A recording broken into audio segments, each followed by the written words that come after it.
Salam sejahtera, terima kasih karena bersama dengan saya di Nazilin Unity Channel.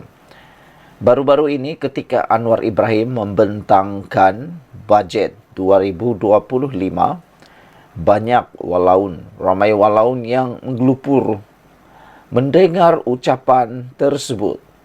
Lebih-lebih lagi apabila Anwar Ibrahim menggunakan pelbagai laras bahasa yang hebat dengan perkataan-perkataan baharu yang kelihatan tidak pernah atau jarang didengar, terutamanya oleh para walaun.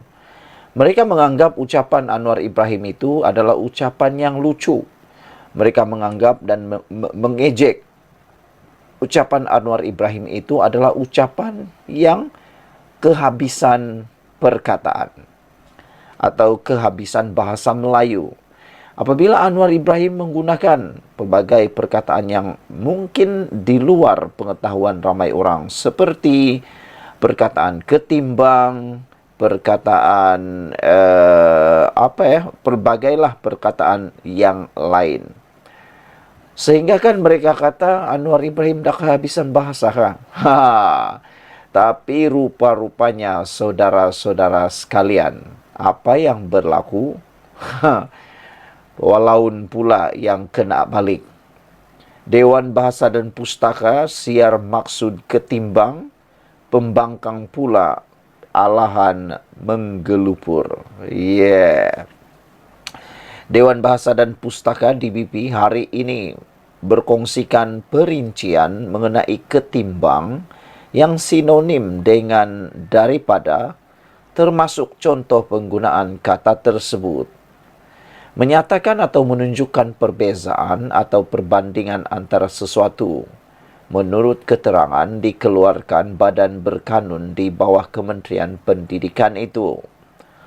Turut dimaklumkan bahawa kata yang digunakan Perdana Menteri semasa pembentangan Belanjawan 2025 pada 18 Oktober lepas itu akan dimasukkan dalam Kamus Dewan Perdana edisi kedua. Walau bagaimanapun, rata-rata penyokong parti pembangkang nampaknya seolah-olah mengalami alahan dan menggelupur dengan perkataan tersebut. Mereka dilihat mengitar semula ejekan ahli Parlimen Hulu Terengganu, Rosul Wahid, dalam sidang Dewan Rakyat baru-baru ini, bahawa maksud ketimbang adalah kencing, tipu dan sembang. Dilihat sudah tiada modal lain untuk menyerang kerajaan Madani, pembangkang membanjiri ruang komentar bagi hantaran DBP, Dewan Bahasa Pustaka, berkenaan maksud ketimbang itu. Sebelum ini, Perdana Menteri pernah memberikan penjelasan di Parlimen mengenai maksud ketimbang. Ini kena belajar bahasa sedikit. Contohnya, maksud ketimbang. Saya tanya Dewan Bahasa dan Pustaka, istilah ini dia ikut zaman. Apa yang dimaksudkan ketimbang adalah keperihalan keadaan. Ini teori bahasa, context of situation. Orang guna kemudian kita guna. Dulu tak ada alaf, tak ada ketelusan, tak ada mampan. Tapi sekarang ada, jelas Perdana Menteri lagi. Saudara-saudara sekalian, selepas apa yang diumumkan ini, selepas apa yang dinyatakan ini, para walaun, penyokong pembangkang, dinasihati supaya lebih belajar bahasa lagi. Jangan duduk di bawah tempurung kelapa lagi. Jangan jadi seperti katak yang duduk di bawah tempurung kelapa, sehingga tidak pernah mengetahui perubahan yang berlaku di sekitar Anda. Ketahuilah, seseorang yang tidak pernah belajar untuk mengetahui perubahan di sekitar, maupun tidak mahu langsung mengalami perubahan, itulah orang yang akan duluan mati dari segi kemajuan maupun pembangunan diri sendiri. Janganlah hanya duduk pada keselesaan sendiri.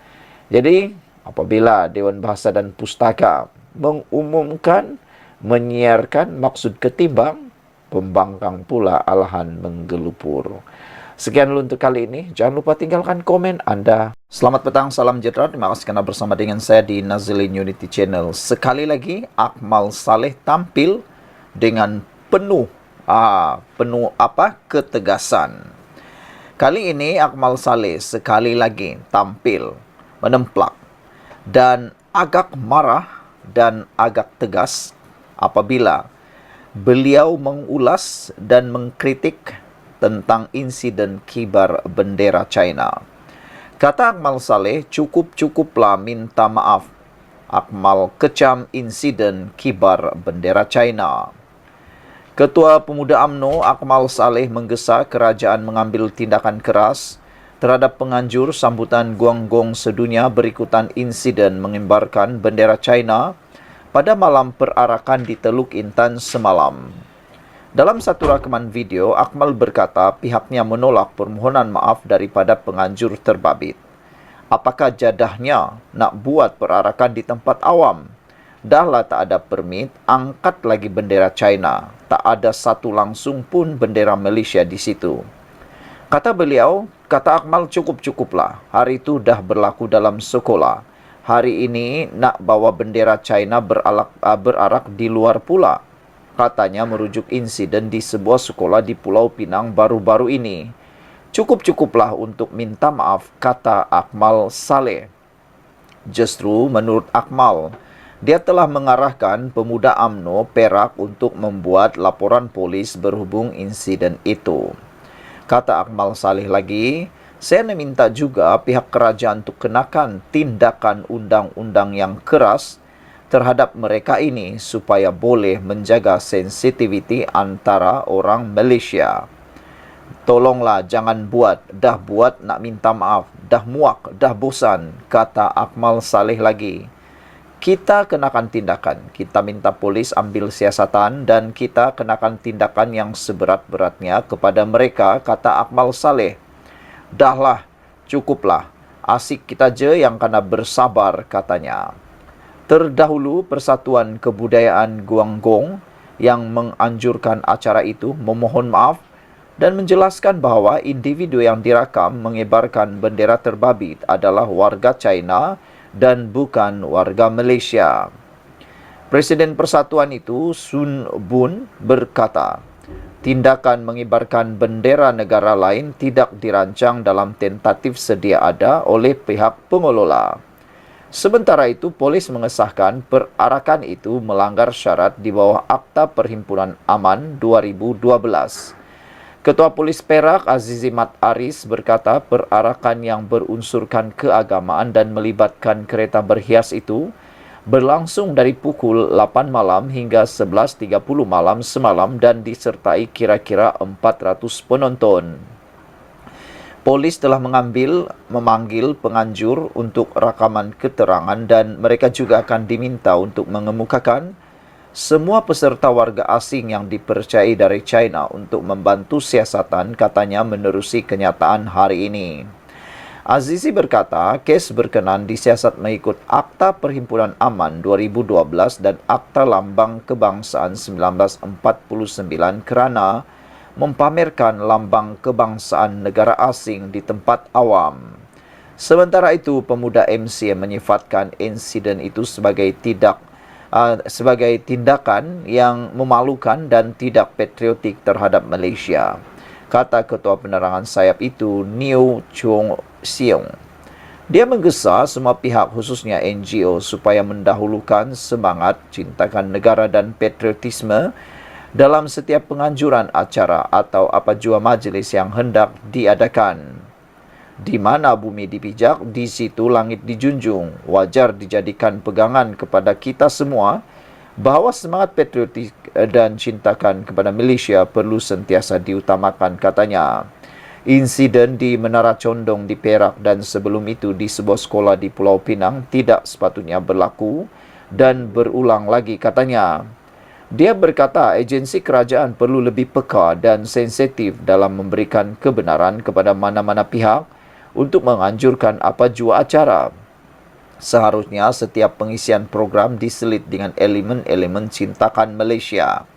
Dalam masa sama, pihak berkuasa juga perlu memberikan pemantauan yang lebih terhadap penganjuran acara-acara sedemikian. Lebih-lebih lagi, acara yang diadakan di tempat awam, sekolah dan destinasi pelancongan Malaysia, katanya lagi.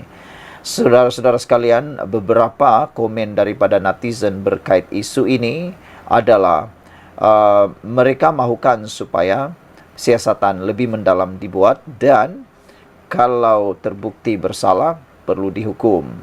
Greg Kancil kata mereka juga menunggu komen daripada pihak pembangkang.